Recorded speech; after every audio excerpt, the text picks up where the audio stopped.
and I am doing a no-buy year.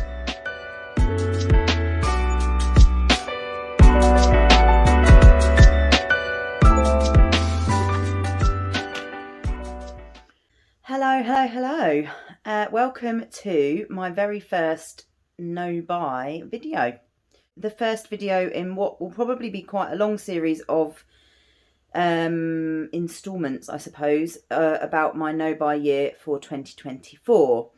I have mentioned this a couple of times previously. It isn't the main reason why I started this channel, but I've realised in the last couple of months, I suppose, that I'd really like to do a no-buy year in 2024, and this seems like such a great way to share that, to be accountable to that. Sorry, my dog is stabbing me in the foot with his claw. Could you stop that? Good boy. And yeah, basically build maybe a bit of community around the idea and support other people that are doing it, be supported by other people that are doing it, that kind of thing. So here we are. Firstly, just to say that this may not look like the no-buy years that you have seen other people doing. I think it's fair to say that it's a bit of a trend. It's become something that people do a lot, this kind of a challenge. And obviously everybody has their different reasons for doing it. So I will not be growing all of my own food. I will not be walking everywhere to avoid paying for fuel or car costs. This is very much going to be on my terms. And today's video is to talk about why I've decided to do one, what my goals are, and what the rules are that I'm imposing on myself. And I've written them down. I'm going to get my husband to watch this so that he knows what the rules are that I'm setting. And the idea is that this channel and he will keep me accountable for sticking to them for the year of 2024. So we start the 1st of January, we finish on New Year's Eve 2024. And yes, the idea is that this will be a 12-month thing, and I'm not gonna lie, I am slightly terrified, but there we go. So the other day I posted on Instagram just to say that if anyone wants to join me, whether that's for the whole year or for a month or for as long as you can manage, whatever you like, maybe having a think about these questions that I'm going to answer today would be worth doing ahead of the 1st of January, because it gives you a bit of time to maybe do some research. I've watched a lot of videos on YouTube and a little bit on Instagram as well for other people that have done no-buy years or are planning to do one. The person that I was most inspired by, or kind of first triggered my idea to do this, is called Hannah Louise Poston, and she did her no-buy year in, I want to say, 2019, so it's been a while, and she's now a very successful YouTube makeup reviewer and lifestyle person. She's brilliant, and I think I'm actually going to have to stop watching her videos, her new ones, for the year, because she tends to make me want to buy a lot of stuff, so that's not good. I'll come on to that later. But yeah, so she's one of them, but I'll list a couple of others in the description box that I've also watched. This is hopefully a useful video, but you'll want to see what other people do and how they do it. One of the ways that I've seen people do that I'm choosing not to use is to have a green list, an amber list, and a red list of things that they're going to allow themselves or not allow themselves to buy. That is not something I'm doing. I'm doing a yes or no type, black or white type situation, and I'll explain that when I come to talk about my rules. But as you can see, there are different ways of doing it, so go out and have a look at what other people are doing if you'd like to do it, and you can make your own choices. I think what's really important to say is that this isn't going to work for you unless you do it the way that works for you. That was really stupid. It's only going to work for you if you're realistic and you know yourself better than anyone. So use that knowledge to set the no-buy year up in a way that you think is achievable, because I know we all do, well, not all of us, but lots of us do New Year's resolutions, and we fall off the wagon as such, either very quickly or after a period of time. And that can be, I mean, it's perfectly normal, no judgment whatsoever, because I do it every year. But that can be really kind of damaging to our self-esteem. And one of the things I'm trying to do with sorting my life out in the more general way is to achieve things, even if they're small, to boost my self-esteem, boost my confidence that I can actually make sustainable change. And so, although it seems maybe a bit crazy to go into a no buy year, I actually have tried doing no buy months this year, and it just didn't really do anything for me. I just would sort of immediately forget about it. Or immediately justify why I needed to break the rule. I think doing it for a year is the way forward for me, but the truth of that remains to be seen. So let's get into the video. I've got my trusty Pepsi Max Cherry here. Not sponsored, obviously.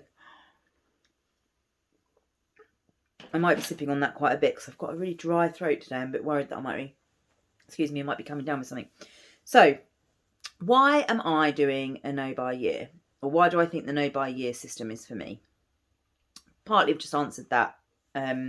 I think that doing something significant that everyone in my life sort of knows about and can hold me to account on is the way to finally reach my goals in this area. Now, the background to that is that I forget if I've mentioned this in a previous video, but basically I'd like to get our finances as a household, as a family, in order. It's just me and my husband and all of our animals. As you probably have already realised, you get to hear the dogs quite a lot in the videos. We have 2, and we have 3 cats and some fish. And yeah, so it's 2 humans and a few fur friends. And we both work full time. I have been self-employed since 2010. I'm in the middle of a career change, which will be the subject of another video. So I'm working a couple of different jobs at the moment. And part of the reason for that is in an effort to increase my income. But also it's mental health related in reality. But yeah, also increase the stability of our income so that it's a bit more predictable. That's the plan. Now, that's not to say that we are destitute. We are not.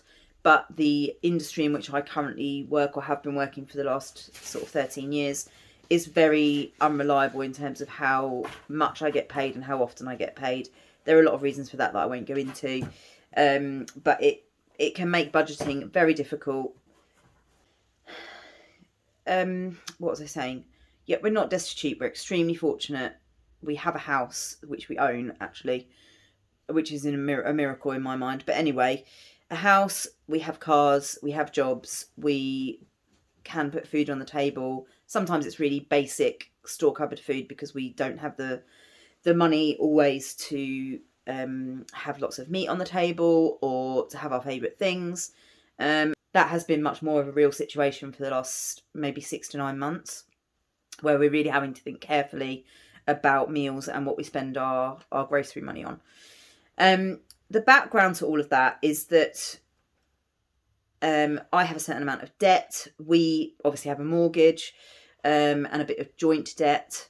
And also I have, for most of my life, used shopping or buying stuff as a comfort, I suppose, a distraction, definitely, but also a way to kind of make myself feel happy, really. And I would say that that's perhaps become more prevalent in the last maybe 5 or 6 years, because on a bonus note, I've much improved my relationship with food, and in the past that was the first thing I would turn to. Another whole story there, but basically I no longer soothe myself with food. If I am bored, I will online shop. Now, there's been lots of iterations of that, and at the moment my most common solution to this is doing the shopping but not checking out. And that sounds weird, but often with an online shop, which is nearly 99% of all the shopping I do is online, you can put stuff in your basket or your cart or whatever, and if you don't check out that day, it'll either be there a week later when you click onto that tab again, or you'll get an email from the company saying, oh, you left this in your bag. So you won't forget what's in there. But what might happen in that time is that you'll realise you didn't really want it. And somehow the act of going through the stuff, like going through the sale page or whatever, putting it in the cart and then not checking out really works for me. I don't know why, but that is very helpful. However, I'm still buying things that I know aren't necessities, aren't even really going to change my life in such a way that it makes them a luxury, if you see what I mean. But prior to that, I would, for example, get very focused on something in particular, like skincare. Now, that is, as you'll find out in a minute, one of the categories that I won't be buying or spending on this year, because I have so much unopened skincare from, I don't know, promotions I've taken advantage of, bundles that I've bought, secondhand stuff I've bought from people online. The list goes on. I do not need any more, and more importantly, I need to make or get the value out of what I've already spent by using what I have. So that's one of the things. That kind of thing. So skincare was one of the things. Plants in lockdown were one of the others. I became obsessed with houseplants. I still do love them, but I have much less than I do now because a lot of them didn't survive, and despite my best efforts. And but I used to probably order plants from the same online retailer maybe once a week, and that can be really expensive. So I suppose the other side of it is to say that since we bought our house 2 years ago, I am loving interior designing and decorating, and I do get a bit carried away. Not in the sense that I spend a lot of money, but just that I'll see an idea on a television programme or in a magazine or on Instagram or whatever and think, oh, that would look so good in XYZ. And I think really what's going on in the back of my head is, oh, if you have that lamp, that will make your room perfect. That will be exactly what you need and it will be done. I mean, it never is the answer, is it? Partly because our rooms still need a good tidy and I haven't finished the paint job, or the dogs have brought something in and made a mess everywhere. The lamp is lovely, and I'm actually looking at a lamp that I'm thinking of right now. The lamp is lovely and it does look good, but it hasn't solved all of my hang-ups about my house. And I know that I fall into that trap. So these are all kind of the background reasons why I think a bit of a cold turkey from spending would be good for me. Because firstly, I can focus on finishing the DIY and decorating jobs that we haven't finished. I can focus on loving and making the most of the stuff that we already own. I can focus on other stuff in life other than buying. I can focus on the joy that I get from my pets and from my husband, from spending time with my family, from being outside in the garden, from gardening, all of those things. And I suppose the other part of it is evenings are bad for me when it comes to shopping, and I know that I end up not really being present. Even if being present just to watch telly is the thing, I want to do that better because I'm here with my husband, we're watching something together, and I'm busy filling up my cart on ASOS or something. So that is kind of the background for why I want to do the no buy year and why I think it would be good for me. It's to curb kind of impulse shopping, to curb the unnecessary spending, and to save us some money in reality and to get some debt paid off. So those are the background reasons. The second question I've been asking myself, and which kind of ties into the first one really, is what are my goals for the year? I mean, in a way that sounds stupid because obviously the goal is to stick to my rules, but also it is to do what I've just said and appreciate the smaller things in life, the simpler things in life, enjoy and make the most of what I already have. Maybe even spend some time, paring down what I have to the things that I really love, selling some stuff off, taking stuff to the charity shops. I'm not going to commit to decluttering my house, but that probably is something that will end up happening because I'll have more time on my hands and less new things, so I can go through what I've got and kind of shop my own purchases, really, look at what I've already bought. So those are my goals. I'm not setting them as hard and fast ones because I think the whole thing in itself is a goal, but it's just kind of useful to think about that, particularly if you might, for example, have a savings goal. I don't have a number to put on that because it's really an unknown for us. how much my new business will do money-wise this year. And, you know, I don't think it would be achievable or realistic for me to do that. It might be that I'll decide to set a goal like that later in the year. So yes, you might have a savings goal. You might have a goal to pay off a certain credit card, or pay off a certain amount of your mortgage, or pay off a certain amount of a loan, whatever it is. Those goals, I think, can be really motivating, and you could track them, couldn't you, with an app or on paper somehow in your journal or whatever. And that would be really good. So the big question then is the rules. What are the categories of spending that you want to reduce or completely eliminate this year? There's quite a few in my case, so I'm going to ramble through them. I'll try not to go into too much detail because otherwise this video will be very long. But just to give you an overview of the things that I am going to say that I am not buying. And there are some caveats which come in the second half of the rules, which I'll come to. So the first thing is, as I was saying a minute ago, no skincare products and no hair care products goes along with that. I have a drawer full of stuff that I can use to style my hair, and you may have noticed I don't exactly style my hair that often.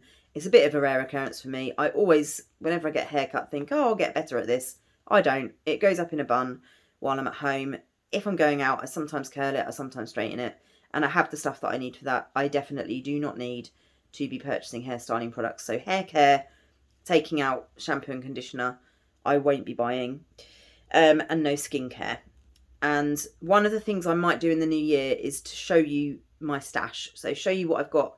And my plan is to kind of categorise them, which is something that Hannah Louise Poston did. Categorise them so that I know when I've run out of a particular category. And you'll understand what I mean by that in a minute. To go along with that, zero makeup. So again, I have a lot of makeup, either that I've bought over the years or been given or got in gifts from, you know, when you get a free gift when you spend X amount of money in the supermarket, in Boots or somewhere like that. And I don't wear makeup every day. I'd like to get to a point where I am, because I really love doing my makeup and I really enjoy how it makes me feel. But I don't have a chronic problem with looking at myself in the mirror without makeup. I don't leave the house every day, so I don't have to worry about that so much. But yeah, basically I've got way too much makeup for somebody who really doesn't wear it that much. So no more makeup this year. No more perfume. Got plenty of that. No, where are we? There's something similar to that. No hair accessories, by which I mean hair bands. The Alice band variety. I have plenty of those. Plenty of those. Or kind of fancy things to put in my hair. No hair accessories. No jewellery. Now, one of the things I've done to kind of plan forward for this is I've asked for a large jewellery box for Christmas, because at the moment, having moved house a few times in the last 5 years, I have jewellery in all kinds of tiny boxes stashed away under the bed or in drawers or in cupboards. Then it's not all in the same place. Sometimes my earrings are just in the last bag that I used when I was wearing them, and I've taken them off during the evening and put them in a bag, you know, in the little zippy bit at the side to keep them safe, and I haven't taken them back out. They're everywhere. I have a lot of earrings. I have a lot of necklaces. That's pretty much the stuff that I buy. I have some rings other than my wedding ring and engagement ring. And I have some bracelets, but that's not really the issue. And I don't want to buy any more because I don't wear it enough and I want to get more out of what I've got. So the idea of the jewellery box, I'll do a video if I end up getting given one. Sneak preview though, I'm pretty sure that the one I asked for has arrived today in the post, addressed to my husband, so fingers crossed. Yes, when I open that and set it up in the new year, I will video it. If I don't get given one, then I might treat myself to a jewellery box in the January sales, so that I've got a central place to put it all, organise it, something pretty to look at, and a nice place to go to kind of every morning when I'm getting ready. And to choose what I'm going to wear. So no jewellery for 2024. No new clothes or shoes. self-explanatory. I have too many. I tend to be at home working. I only really have to get dressed from the waist up to do video calls and things. Sorry if you can hear the barking. And I also have plenty of nice clothes that I can wear out, things that fit me now. I've done a lot of decluttering of clothes in the last few years. Again, when we've moved, that's been a good opportunity for that. I do not need more, and I'm very happy with the clothes that I currently have. So no clothes or shoes. Same reason, really. No need to go into any detail with that. No houseplants. Gardening and garden is a bit different because that's a bit of a project for us at the moment. So that kind of goes into DIY and home renovation sort of. But no houseplants. I've got way too many. I don't make the most of them. And I've got lots of sort of ones that produce their own babies and stuff. So I'll be getting free plants from that anyway. So no houseplants. And the last one, I think, yeah, we've done everything else, is no home accessories. And this will probably be the hardest bit for me. So what I mean is plant pots, I mean lamps, I mean candles, I mean art to go on the wall, I mean fancy bulbs to put in things, I mean, what else do I mean? Decorative things, you know, like ornaments, I suppose. I don't really have loads of those, but I do occasionally get the kind of urge to buy something random, particularly to put in this room because it's kind of our maximalist, or will be our kind of maximalist room. You know, nice little signs or candle holders, I suppose, wax melters, that kind of thing. None of that. No. Hi everyone, Editing Anna here.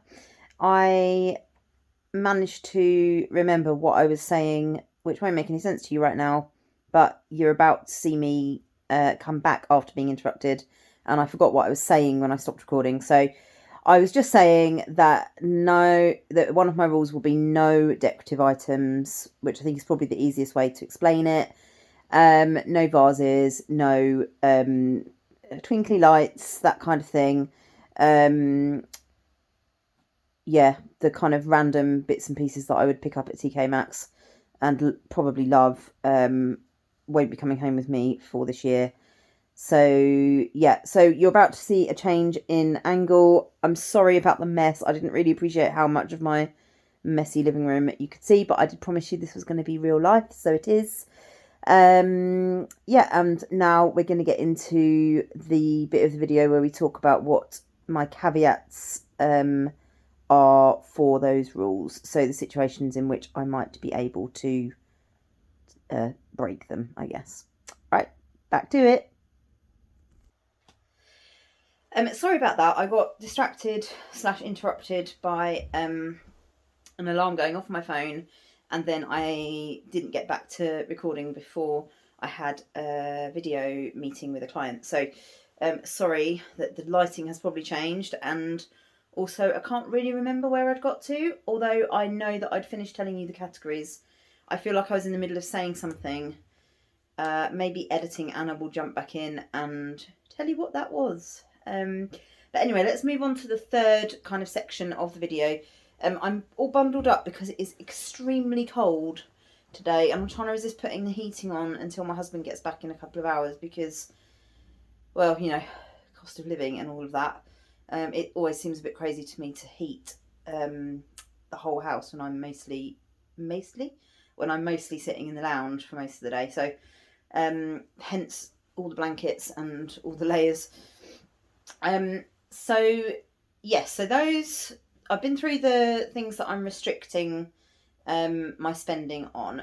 So what I've got, as well as my list of restricted categories, I've got some caveats, some parameters that I will work in. So if I'm given a voucher by a friend, a family member for my birthday, I suppose, it's not really, well, it will include Christmas unless I manage to spend anything I get this Christmas before the 1st of Jan, which I guess is possible. But mainly if I get a present for some reason of a voucher that would normally be spent on those things that I'm restricting myself on, I can use it as I wish. because what I'm thinking is often people give you a voucher because they're not quite sure what to get you, but if they were to give me makeup or skincare or a home accessory, I wouldn't give it back. I would gratefully receive that and be really excited that I'd got a new thing out of my categories without having to spend any money on it. So I think the same applies if I'm using a voucher that I've been given. I will spend some time thinking about any purchases like that. I don't think there will be many opportunities for this, but if it comes up, I will spend some time thinking. And if it's somewhere general like Amazon maybe, or a big department store, I might choose, or I think I would try to choose something that falls outside of those categories but is still a treat for me. Maybe something that I wouldn't normally spend my money on because it seems like an extravagance or something.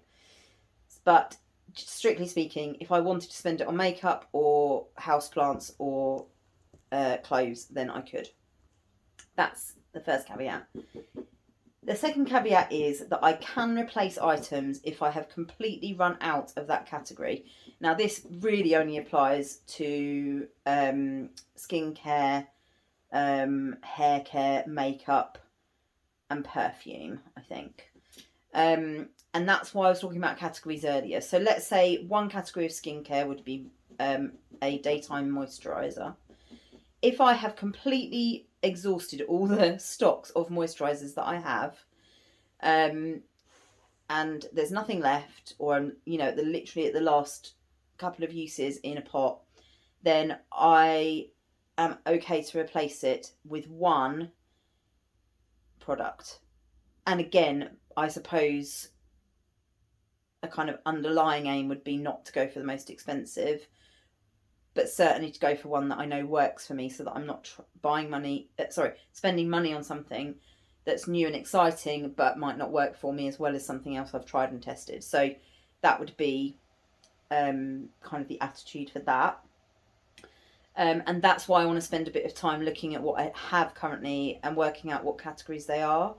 And I think I'll try and make them quite large categories, if you see what I mean, so that I'm not getting to the stage where I've only got one or two things in each category, because I know that realistically, I mean, for me, there is quite a big difference between daytime moisturiser and nighttime, because I get really oily in the daytime, so I can't put something heavy on in the morning. But there are other things where I could, if I wanted to, break down the category to really small lengths, but I know I don't need to. So anyway, that obviously will be a different video, but that's one of them. And again, totally inspired here by Hannah Louise Poston, because this is what she did, and it seemed to work quite well. And we're talking about probably mostly not those categories, so all these sort of home, clothing, that kind of thing. If something if something breaks or is unusable beyond kind of reasonable repair, or wears out or is lost, I can replace it if it's something that's essential. So I cannot replace a bridesmaid's dress that has a rip in it if I've already worn it to be a bridesmaid. No, that's not an essential, unless it's already penciled in to be used as a bridesmaid's dress this year, which isn't going to happen unless somebody I know miraculously gets engaged and married within a year and asks me to be their bridesmaid. I don't think that's likely to happen. But as an example, that would not be an essential. If it's a scarf or a pair of gloves and I lose one, but I have 4 other pairs of gloves, then that's not essential. Hope that kind of makes sense. In the home, I think I'm kind of already differentiating between decorative stuff, which is what I'm not allowed to buy, the home accessories, and like furniture and useful things like plates and cups. We kind of live on a fairly minimal number of those anyway, and they're not all matching or anything, so it doesn't really matter what. If something gets broken, we mostly have another thing we can use instead. But if it got to the stage where all our plates were broken, I would be allowed to buy a couple of plates. So that's kind of where I'm coming from with that. I can buy clothing items for unexpected or exceptional events. Now, firstly, what I would say is that I will be trying to do so secondhand, so from Vinted or Facebook Marketplace or something like that. And what I'm really thinking of here is a really obscure fancy dress, which I really don't think is likely to happen. I haven't done fancy dress for years, but you never know. You never know. I don't know. I suppose one possibility, which again is very much a possibility. This is not any kind of announcement. Anybody that knows me that's watching, if I were to get pregnant, for example, I would need new outfits or new items of clothing to kind of get me through that period of time. If I genuinely become committed to a new sport this year, I might need some sport equipment. That kind of thing is okay, but again, something that I would really think about. I'm going to try and be very, very strict with myself that I'm not going to suddenly become obsessed with some new thing that requires a uniform that then I might give up on in 2 weeks' time. That is a really random example. I don't know what I'm even thinking of there, but anyway, it's unlikely that I'm going to suddenly take up skiing or something, so hopefully that's not going to come up, but that's sort of what I'm thinking of, that kind of thing.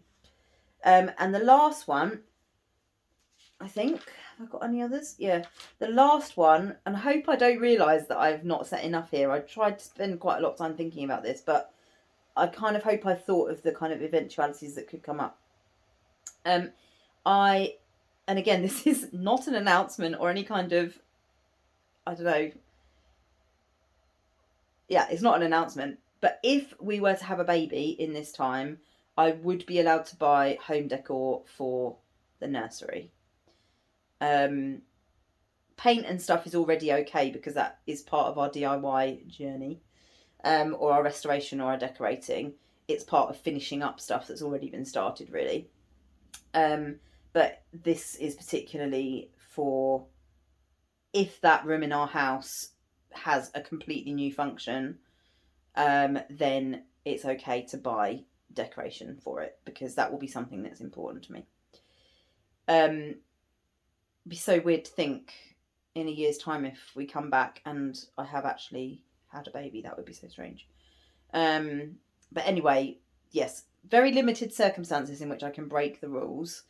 And actually, I'm not breaking the rules because these are written in exceptions. So yeah, that's where I've got to, and who knows what might happen in life. You know, every year is, or every day is unexpected in a way, isn't it? So I wanted to try and think outside the box a little bit because I don't want to have to break the rules if I can help it. And I think that's quite important. I mean, it's important for me. It might not be important for you, but I know I'm a bit of an all or nothing person. So if I were to break the rules because I hadn't thought ahead enough about an exception that I might need, I would probably just give up on the whole thing and you'd never see me again. So yeah, I don't want to be in that position. I want to be setting myself up for the best possible kind of shot at doing this properly, because I really, really want to kick these spending habits. I want to feel in a better financial position this time next year than I currently do. So yeah, that's where we're at. I hope this has been useful. Please let me know in the comments if you've decided to give this a go as well. Like I said, I'll pop some accounts in that I've watched the videos of other people that are doing similar stuff. You can check on Instagram as well using kind of appropriate hashtags. So I think the ones that are quite popular are No Buy Year and No Spend Year, something like that, or No Spend Challenge. If you pop those hashtags into the search bar, you'll probably come up with lots of different posts on it. So yeah, have a think, and if you would like to, let me know either here or on Instagram what your rules are so that we can kind of join in together. And yeah, I'm so excited about this. I am terrified because I know that it's going to be a struggle. That's the reality. I have got some ideas about how I might help myself. So one of those things, as a brief example, although I'll probably do a video on this, is that I'm going to make sure I've always got my Kindle with me, so that in those moments where boredom or whatever, you know, if my husband's watching the football and I don't want to watch it, which is most of the time, I might pick up my phone, watch a load of stuff on Instagram, and then end up buying something because I've seen it advertised or whatever.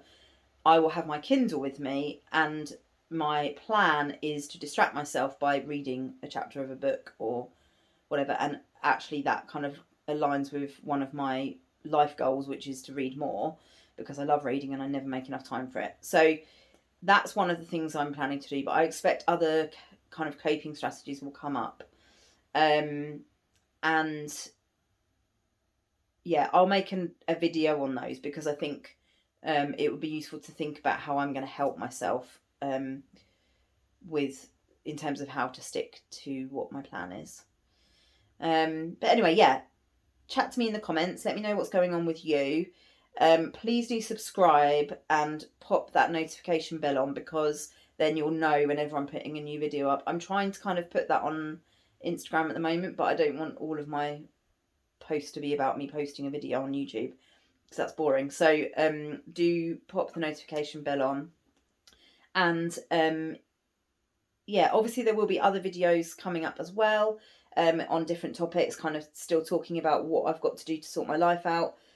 This weekend, I'm filming this the Thursday before Christmas, so the chances are that there won't now be anything until after the Christmas break, because I am going to have some time off from everything in life apart from spending time with my family.